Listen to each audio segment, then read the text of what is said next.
তিলোত্তমা নগরী রাজধানী ঢাকাতে আপনাকে স্বাগত জানাচ্ছি। এখানে জীবন অন্যরকম, এক কথায় আধুনিক বলতে পারেন সুযোগ সুবিধায় ভরা রঙিন শহর এটি। এখানে মফস্বলের চেয়ে আপনার জীবনের গতি বেশি হবে সে নিশ্চয়তা দিচ্ছি, কিন্তু আপাতত সে হিসাব নিকাশ বাদ রেখে দৃশ্যত সে গতির আধার পরিবহন ব্যবস্থার কথাই ধরুন। প্রথমে বেশি সচ্ছল হলে আপনার ব্যক্তিগত পরিবহন থাকবে, অথবা আপনার পকেটের অবস্থা যদি খারাপ হয় তাহলে বাসে উঠে পড়ুন লাফিয়ে, আরাম করে বসুন সিটে, চলে যান গন্তব্যে। আর যদি ব্যক্তিগত গাড়ি না থাকে অথবা বাসে উঠতে ইচ্ছে না করে তাহলে হাত তুলুন, সিএনজি অটোরিকশা এসে হাজির হবে আপনার সামনে। কোনো দর কষাকষি নেই, যেখানে যেতে চাইবেন সেখানেই যেতে পারবেন। চালক টু শব্দটিও করবে না।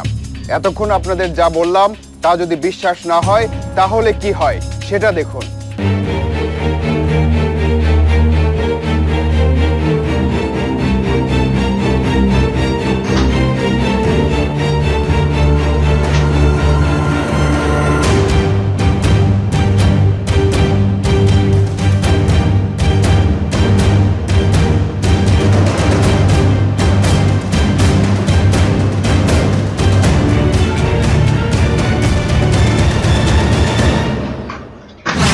দুঃখিত, আমরা আমাদের অবস্থান থেকে সরে আসছি, কারণ অনুষ্ঠানের শুরুতে আমরা যেসব ভালো ভালো কথা শুনিয়েছিলাম তার কোনোটাই হয়তো শেষ পর্যন্ত প্রমাণ করতে পারবো না। কিন্তু কোনো আইন বা নীতিমালা যখন তৈরি হয় তা বেশিরভাগ সময়ে মানুষের মঙ্গলের কথা চিন্তা করেই হয়।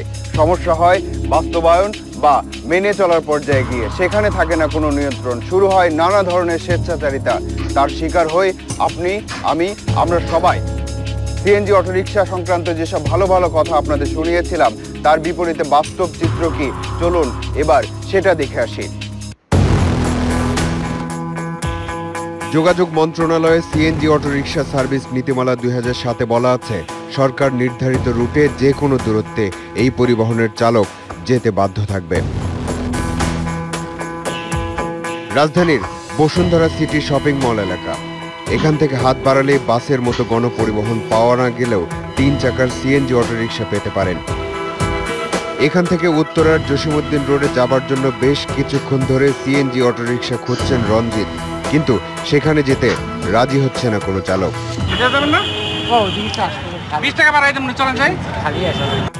তার মানে শুরুতে আমরা যা বলেছি তা শুধু কাগজপত্রের নীতিমালা, আর যে ঘটনা দেখলেন তা বাস্তবতা। ওই নীতিমালায় বলা আছে, সিএনজি অটোরিকশাতে প্রথম 2 কিলোমিটারের ভাড়া 25 টাকা, পরবর্তী প্রতি কিলোমিটারে যোগ হবে 7 টাকা 64 পয়সা করে, আর প্রতি মিনিটে ওয়েটিং চার্জ 1 টাকা 40 পয়সা। মিটারে যাবার চিন্তা মাথা থেকে বাদ দিয়ে আবার অটোরিকশা খুঁজতে শুরু করলো রঞ্জিত। এসব নিয়মকানুন মেনে কাউকে গন্তব্যে যেতে বাধ্য করা দুরাশা। দীর্ঘক্ষণ চেষ্টার পর বসুন্ধরা সিটির সামনে থেকে একটা সিএনজি অটোরিকশা ঠিক করতে পারলেন তিনি, তবে নীতিমালা শর্ত পূরণ করে নয়, 300 টাকার চুক্তিতে। বিরক্তিকর অবস্থা, সারাদিন পরে এখানে দাঁড়ায় আছি। আইন শৃঙ্খলা বাহিনী এগুলা রেস্ট্রিকশন আনলে পরে তো আমরা বাঁচতে পারি এই বিষয়ে।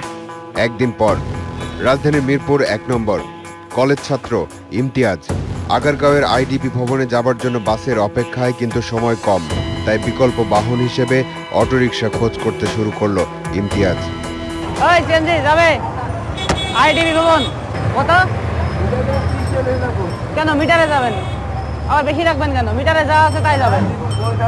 এই মামা, সিএনজি অটোরিকশা চালকরা যদি ভাড়ার চেয়ে আপনার কাছে 10-20 টাকা বেশি নেওয়ার জন্য আবদার করে তাহলে নিশ্চিতভাবেই বলতে পারি আপনারা বেশিরভাগ মানুষই সে আবদার পূরণ করার চেষ্টা করবেন। কিন্তু ঘটনা তো ঘটে উল্টো। একটা সিএনজি অটোরিকশার ভাড়া ঠিক করতে গিয়ে চালকের আবদার পূরণ করার সৌভাগ্য হয়ে ওঠে না প্রায় কারোরই, কারণ প্রয়োজনটা যেহেতু আপনার, সেহেতু নিয়ম কানুন যাই থাকুক চালকরা যা চায় তাই দিতে বাধ্য আপনি।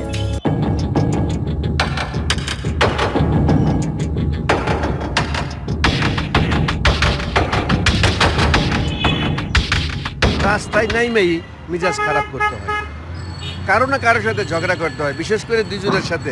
একজন হইল রিক্সাওয়ালা আর একজন হইল সিএনজিওয়ালা। মালিক জমা বেশি নিতেছে, আমরা পাবলিকের থেকে নিতেছি। আবার মিরপুর 1 নম্বরে ফেরা যাক। ইমতিয়াজ হয়তো এতক্ষণে কোনো একটা অটোরিকশা ঠিক করেছে, কিন্তু না, এখনো ঘুরছে সে। মিটারে যাবেন, মিটারে চলেন।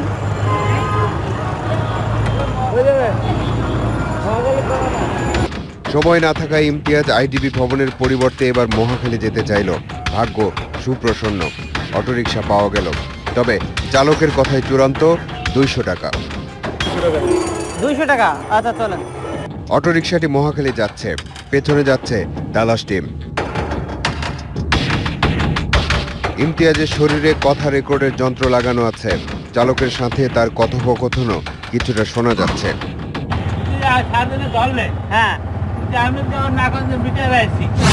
এসব দৃশ্য দেখার পর একটা শব্দই মাথায় আসছে বারবার, আর তা হলো জিম্মি। অর্থাৎ শুধু এই ঢাকা শহরেই নয়, দেশের যে কোনো জায়গায় রাস্তায় নেমে মুক্তির আনন্দ নয়, জিম্মি হওয়ার বিষাদ ছুঁয়ে যাবে আপনাকে। এমনই হচ্ছে প্রতিদিন, প্রতি মুহূর্তে। আর মরার উপর খাড়ার ঘা কাকে বলে জানেন তো? 2002 সালের নগরীতে বায়ু দূষণ রোধে পেট্রোল চালিত 2 স্ট্রোকের 3 চাকার পরিবর্তে 4 স্ট্রোকের 3 চাকার অটোরিকশা নামানোর সিদ্ধান্ত নেয় সরকার। পরিসংখ্যান বলছে সারা দেশে বৈধ অবৈধভাবে অটোরিকশার সংখ্যা 2 লাখেরও বেশি। বাণিজ্যিকভাবে রাজধানীতে প্রথম নেমেছিল প্রায় 13,000 অটোরিকশা। বর্তমানে বাণিজ্যিকভাবে রেজিস্ট্রেশন বন্ধ থাকায় মালিকেরা প্রাইভেট নাম দিয়ে রাস্তায় নামায় আরও প্রায় 1,500 অটোরিকশা। আরও বিভিন্ন উপায়ে রাজধানীতে চলছে প্রায় 4,500 সিএনজি অটোরিকশা। ধূসর রঙের ব্যক্তি মালিকানার এসব প্রাইভেট অটোরিকশাতে কোনো মিটার নেই, তাই এসবে যাত্রী পরিবহনও সম্পূর্ণ বেআইনি। কিন্তু বাস্তব চিত্র এসব আইনের ধারে কাছে নেই। এটা মিটার ছাড়া আছে। প্রাইভেট গাড়িতে মিটার থাকে না? না। এসব প্রাইভেট অটোরিকশা যে খুব সহজেই রাস্তায় যাত্রী পরিবহন করে এমন নয়। অনুসন্ধানে জানা গেছে লাইনম্যানদের টাকা দিলেই চোরাই গাড়ি থেকে শুরু করে প্রাইভেট অটোরিকশা, এমনকি অন্য জেলার অটোরিকশাগুলো রাজধানীতে এসে যাত্রীদের জিম্মি করে টাকা কামিয়ে চলেছে অনায়াসে। এগুলো কি এখানে চলার অনুমতি আছে? আর কি কইতাম আপনার লাগে, না, যেটা সত্যি সেটা বলবেন। অনুমতি মনে করেন এটা রাখেন। লাইনম্যান এড়িয়ে গেল, তাই এবার পুলিশের সার্জেন্টের কাছে ঘটনার ব্যাখ্যা চায় তালাশ টিম। আমরা তো ঝামেলা করতে পারি না, আমাদের আরেক সমস্যা তো বুঝুন না, তো বিক্রি অবস্থা ডিউটি কথা বুঝুন না, একটু ম্যানেজ করে চলতে হবে। একটা আধুনিক শহরে, তাও আবার রাজধানীতে, আপনার সব ধরনের নাগরিক অধিকারের নিশ্চয়তা থাকাটাই তো প্রত্যাশিত। কিন্তু তার বিপরীতে আমরা পাচ্ছি ম্যানেজ নামের একটি ইংরেজি শব্দ। খাঁটি বাংলায় বললে মানিয়ে নেয় বোঝাচ্ছে এখানে। স্বেচ্ছাচারিতার সাথে প্রতিনিয়ত এভাবেই মানিয়ে নিতে হচ্ছে সবাইকে। আর মানিয়ে নিতে নিতে অধিকার বোধের অনুভূতিটাই ভোঁতা হয়ে যাচ্ছে মানুষের। রাজধানীর ইস্কাটন রোড, প্রাইভেট নামধারী সিএনজি অটোরিকশা ব্যবসার মালিকানা সম্পর্কে নতুন এক তথ্য জানা গেল এই সিএনজি অটোরিকশার চালকের কাছ থেকে। কার গাড়ি এটা? এটা সার্জেন্ট জিয়া। আমাদের অনুসন্ধানে বেরিয়ে এসেছে যে আইন শৃঙ্খলা রক্ষাকারী বাহিনীর অনেক সদস্যই এখন এই প্রাইভেট সিএনজি অটোরিকশার ব্যবসায় জড়িত। যে কোনো চেকপোস্টে টোকেন দেখালেই সব অনিয়ম নিয়ম হয়ে যায়। ফার্মগেট পুলিশ বক্স, কথা হলো সার্জেন্ট সমরেশ তালুকদারের সাথে। আমাদের সামনে যেগুলো পরে আমরা সবগুলোকে আটক করি। এবার সার্জেন্ট সমরেশ একটা প্রাইভেট অটোরিকশাকে সিগন্যাল দিলেন। চালকের কাছ থেকে একটা চিরকুট পাওয়া গেল। সেখানে লেখা, এই গাড়িটি পুলিশ পরিবারের, ট্রাফিক আইন ও অপরাধের বিষয় বিশেষ বিবেচনায় দেখার জন্য অনুরোধ করছি। চিরকুটের নিচে একজন পুলিশ সদস্যের স্বাক্ষরও আছে। হাজার হাজার যানবাহনের বিরুদ্ধে মোবাইল কোর্ট পরিচালনা করা খুবই দুরূহ। বাস্তব অবস্থা যখন এমন, তখন বিচার চাইতে যাবেন কার কাছে? এখন থেকে খুব রাগ হলে নিজের মাথার চুল টেনে ছিঁড়তে পারেন। আর তা না হলে ওই যেমন আগে ম্যানেজ করে চলতেন, তেমনি ম্যানেজ করে চলার চেষ্টা করুন। আচ্ছা, একজন সিএনজি অটোরিকশার চালক যদি মিটারই যেতে রাজি হয়, তার মানে কি আপনি ঠকছেন না? এবার দেখুন মিটারে কার 12টা বাজে। সরকার 16টি কোম্পানিকে অনুমোদন দেয় সিএনজি অটোরিকশার মিটার সরবরাহের জন্য। এর মধ্যে 4টি কোম্পানি টিকে থাকলেও বাকিগুলো প্রায় বিলুপ্তির পথে। মিটারের আরও কিছু প্রতিষ্ঠান চোখে পড়ল, তবে তারা মিটার সরবরাহ করে না। মেরামতের নামে মিটার টেম্পারিং করে, অর্থাৎ 1 কিলোমিটার হওয়ার আগেই মিটারে দেখাবে 1 কিলোমিটার হয়ে গেছে। পুরান ঢাকার ধোলাইখাল রোডের একটা মিটার মেরামতের প্রতিষ্ঠানে তালাশ টিম। যে মিটারটি ঠিক করা হয়েছে তা আসলেই ঠিক হয়েছে কিনা যাচাই করতে অটোরিকশায় উঠতে হলো আমাদের। দেখা গেল 2 কিলোমিটার না হতেই তার চেয়ে বেশি টাকা উঠে গেছে মিটারে। আপনাদের বলছিলেন যে ঠিক হয়ে গেছিল, উনি মেশিনে চেক করলো, উনি বলছে যে ঠিক হয়েছে। বিআরটিএ থেকে অনুমতি ছাড়া কাজ করা যায় কিনা তা আমার সঠিক জানা নেই। মিরপুর থেকে মহাখালীর যাত্রী ইমতিয়াজের কাছে ফিরে যায় আবার। আগারগাঁও সিগন্যাল পয়েন্ট, মিটারে না আসায় চালকের বিরুদ্ধে অভিযোগ জানাতে অটোরিকশা থেকে নামলো ইমতিয়াজ। সন্দেহ হলো চালকের, তার পালাবার চেষ্টা, পুলিশের ধাওয়া।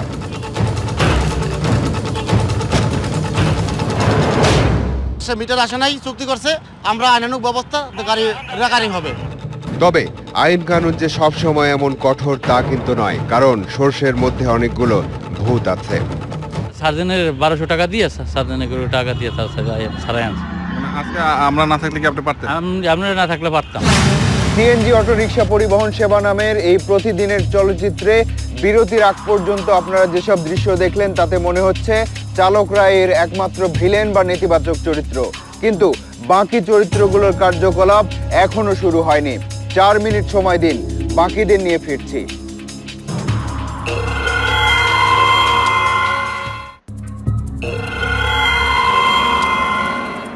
এবার আসুন একটা সরল অঙ্ক করি। শুধু রাজধানীতে প্রায় 15,000 সিএনজি অটোরিকশা চলাচল করে, আর প্রতিবার গন্তব্যে যেতে কত টাকা বেশি গুনতে হয় সেই হিসাব আছে আপনার কাছে। এটাকে মাথায় রেখে হিসাব করতে হবে প্রতিদিন এই রাজধানীতেই কত টাকা বেশি গুনতে হচ্ছে যাত্রীদের। হিসাব করতে থাকুন, দেখা যাক আপনার আর আমাদের হিসাব কাছাকাছি যায় কিনা।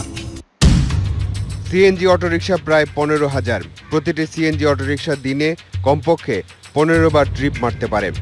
তাতে 15,000 অটোরিকশার দৈনিক মোট ট্রিপের সংখ্যা 2,25,000। প্রতিটি ট্রিপ থেকে চালক যদি কমপক্ষে 50 টাকা আদায় করে তাহলে সব কিছু মেলালে 1,12,50,000 টাকা হয়। অর্থাৎ প্রতিদিন রাস্তায় নেমে এই রাজধানীর মানুষ এই 1,12,50,000 টাকা গচ্চা দিচ্ছে। চালক যে 10-20 টাকা বা অতিরিক্ত আদায় করে, এটা শুধু মালিকের অতিরিক্ত অর্থ যোগান দেওয়ার জন্যই চালককে আদায় করতে হয়। তাহলে আরও একটা হিসাব সামনে এসে গেল। তাতে ওই 15,000 অটোরিকশার মালিক জমা টাকার চেয়ে গড়ে 200 টাকা বেশি নিলে দাঁড়ায় 30 লাখ টাকা। আরও একটা হিসাব আছে, প্রতিদিন কমপক্ষে 2,000 অটোরিকশা আটক করে পুলিশ। 100টি ডাম্পিংয়ে যায়, 400টির বিরুদ্ধে মামলা হয়। আর বাকি 1,500 অটোরিকশার চালকেরা কমপক্ষে 500 টাকা ঘুষ দিয়ে পার পেয়ে যায়। তাতে পুলিশের পকেটে যায় প্রতিদিন প্রায় 7,50,000 টাকা। লেখার বিল 1200 টাকা, আর আপনি দিচ্ছেন কত? 700 টাকা। স্লিপ দিচ্ছে আপনাকে? স্লিপ দেয়নি। তার মানে কি এই টাকাটা কোথায় যাবে? এটা মানে সার্জনে গাইব। নীতিমালায় আছে চালকদের কাছ থেকে দৈনিক 600 টাকা জমা নেবে মালিকরা, বেশি নিলে আইন অনুযায়ী ব্যবস্থা হবে। দুপুর 2টা, খিলগাঁও কুমিল্লা হোটেল এলাকা। এখানে বেশ কিছু গ্যারেজ আছে। একটা গ্যারেজে ঢুকলাম আমরা। নিয়ম অনুযায়ী চালকেরা দৈনিক 600 টাকা জমা দেবে মালিকদের। একজন চালক 600 টাকা জমা দিল বটে, তবে তা সারাদিনের জন্য নয়। অর্ধেক বেলা চালালেই তাকে 600 টাকা দিতে হয়। অন্য চালক অর্ধেক বেলা চালিয়ে দেবে আরও 600 টাকা। অর্থাৎ মালিকের পকেটে প্রতিদিন দ্বিগুণ টাকা ঢুকছে। 5-6 আধা বেলা 600। এই কিসের টাকা দিলেন এটা? গাড়ির জমা। 600 টাকা কিভাবে নেন? আধা বেলা। রাত 9টা, রাজধানীর মেরুল বাড্ডা এলাকা। দিন শেষে চালকেরা অটোরিকশা নিয়ে এভাবেই হাজির হয় গ্যারেজে। 600 টাকা নয়, জমা দেয় 770 টাকা। এর থেকে বলছে আমাদের নেতারা 700 টাকা নেবে। অনুমতি দিয়েছে বিআরটিএ? অনুমতি দেয় নাই। চোরের উপর বাটপাড়ি বলে একটা কথা আছে, এমন কথা এই সিএনজি অটোরিকশার ক্ষেত্রেও প্রযোজ্য। যাত্রীরা জিম্মি হচ্ছে চালকদের কাছে, চালকরা জিম্মি হচ্ছে মালিকদের কাছে, আর মালিকরা জিম্মি হচ্ছে চোরদের কাছে। সেক্ষেত্রে এই চোরদেরকে আপনি অনায়াসেই বাটপার বলতে পারেন। প্রতিদিন ঢাকা থেকে কমপক্ষে 50টি অটোরিকশা চুরি হয়ে যায়। এতে মালিকদের প্রতিটি অটোরিকশার পেছনে গুনতে হয় 50,000 টাকা করে। অনুসন্ধানে নেমে আমরা জানতে পারলাম কোনো সিএনজি অটোরিকশা একবার চুরি হয়ে গেলে তা দ্বিতীয়বার চুরি হওয়ার আশঙ্কা কমে যায়। কারণ টাকা দিয়ে মালিকরা যখন অটোরিকশাটি ফিরিয়ে আনে তখন সেই অটোরিকশায় একটা সাংকেতিক চিহ্ন থাকে। তেমনি একটা সাংকেতিক চিহ্ন সহ একটা সিএনজি অটোরিকশা চোখে পড়লো আমাদের। একবার চুরি হয়েছিল। আমি কিভাবে বুঝলাম এটা চুরি হয়েছে বলেন তো? এটা ওই যে ক্রসিং। গত 3 বছরের পরিসংখ্যান বলছে সিএনজি অটোরিকশা চুরির ঘটনায় মামলা হয়েছে মাত্র 50 থেকে 60টি, আর আইন শৃঙ্খলা রক্ষাকারী বাহিনী উদ্ধার করেছে প্রায় 350 সিএনজি অটোরিকশা। তবে সারা দেশে এ পর্যন্ত সিএনজি অটোরিকশা ছিনতাইকালে নিহত হয়েছে প্রায় 200 চালক। সিএনজি অটোরিকশা চোরেরা 3টি গ্রুপে কাজ করে। প্রথম ধাপ হচ্ছে সরাসরি চুরি কিংবা ছিনতাই করে, তারা পায় 20 ভাগ কমিশন। দ্বিতীয় ধাপে কাজ করে দালালরা, এরা মালিকের সাথে দর কষাকষি করে এবং অটোরিকশা ফিরিয়ে দেয়, পায় 30 ভাগ কমিশন। আর মূল চোর পুরো চুরির ঘটনার পরিকল্পনা করে, এরা সব সময় ধরাছোঁয়ার বাইরে থাকে। এরা চুরির 50 ভাগ নিজেরাই রেখে দেয়। এরাই হচ্ছে চোর দলের মূল হোতা। তবে কোনো কোনো দলের মূল হোতারাও সরাসরি মাঠেই কাজ করে। সিএনজি খোয়া গেলে তারা চেষ্টা করে ওই দালালদের মাধ্যমে এটা টাকা দিয়ে সারিয়ে আনার, তো সেই ক্ষেত্রে কোনো মামলা অথবা জিডি করে না। চোরদের মধ্যে 1 নম্বরে যার নাম বলতে হয় তার নাম হাফেজ মোহাম্মদ বাবুল, উত্তরায় থাকে। সে নিজেই হুজুরের বেশ ধরে চা, জুস, ডাবের মধ্যে নেশা জাতীয় খাবার মিশিয়ে সিএনজি অটোরিকশা চুরি করে। আক্কাস মোল্লা থাকে গাজীপুরের কালিয়াকৈর এলাকায়, তার দলের লোকেরাও নেশা জাতীয় খাবার খাইয়ে চুরি করে। কানা শহীদ উত্তরখান এলাকায় থাকে, সে সাহেবী পোশাক পরে সিএনজি অটোরিকশা চুরি করে। কেরানীগঞ্জের লিটন, তার গ্রুপের সদস্যরা নেশা জাতীয় দ্রব্য মিশিয়ে চালককে অচেতন করে অটোরিকশা চুরি করে। এদের সবাই বারবার গ্রেপ্তার হয়, বারবার জামিনও পায়। মানে আমাদের লগের লোক এই চা যেটা আমি বানাই ওইখানে একজন থাকে, তো এই ড্রাইভারের মধ্যে ইয়েটা মিলাই দেয় আর কি। জুমতাছে, তো আমাদের লগের 2 জন তো স্ট্যান্ড আছেই এর সাথে। যদি আমরা হঠাৎ পাবলিকের কাছে ধরা পড়ে যায় ওই টাইমে, মানে আমাদের কটা বন্ধু বান্ধব আছে যে অগ টাইমে পড়া থাকে, বাব্য সাহেব টাইপ, তো হেরাইয়া চটকায় মটকায় হ্যাগো গাড়ির মধ্যে তুলে লাই। কোনো একটি অপরাধ সম্পর্কে মামলার সংখ্যা যখন কমতে থাকে তখন সাধারণ জ্ঞান বলে হয় সে অপরাধ কমে গেছে অথবা নিয়ন্ত্রণে আছে, কিন্তু বাস্তবতা তো সাংঘর্ষিক। এত অঘটন আর অপরাধের ঘটনা যেখানে ঘটে সেখানে মামলার সংখ্যা কিভাবে দিন দিন কমে যায়, ব্যাপারটা আসলেই রহস্যজনক। ঢাকা মেডিকেল কলেজ হাসপাতালের বিছানায় অচেতন যে 2 ব্যক্তিকে দেখছেন তারা 2 জন সিএনজি অটোরিকশা চালক। একজনকে পান খাইয়ে অন্যজনকে চা খাইয়ে অজ্ঞান করে ছিনতাইকারীরা 2টি সিএনজি অটোরিকশা নিয়ে গেছে। দিন 12টা গুলিস্তান থেকে। গুলিস্তান থেকে নিছে। হ্যাঁ হ্যাঁ।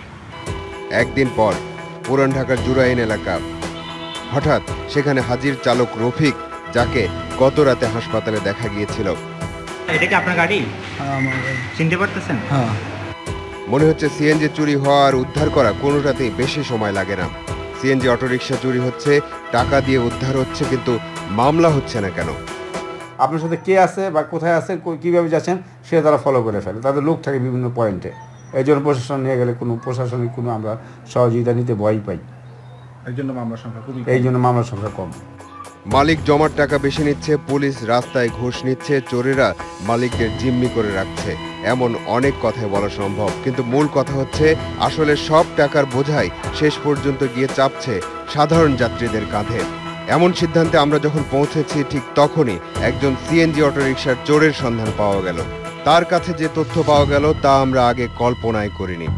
কুমিল্লার 3 জন, ফেনীর 3 জন, নোয়াখালীর 1 জন, তারপরে 12 থেকে 2 জন।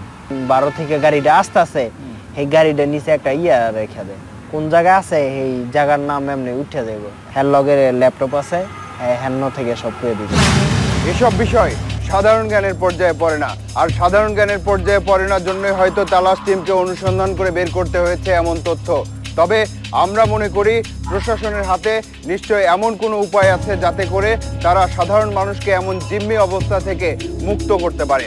এবার যেতে হবে, আজ চলে যাচ্ছে কিন্তু যাচ্ছি না। পরবর্তী অনুসন্ধান শেষে তালাশ টিম আবারও এসে দাঁড়াবে আপনাদের সামনে। দর্শক, আপনাদেরকে নিয়ে আপনাদের জন্য এই অনুষ্ঠান। লিখুন এই ঠিকানায়।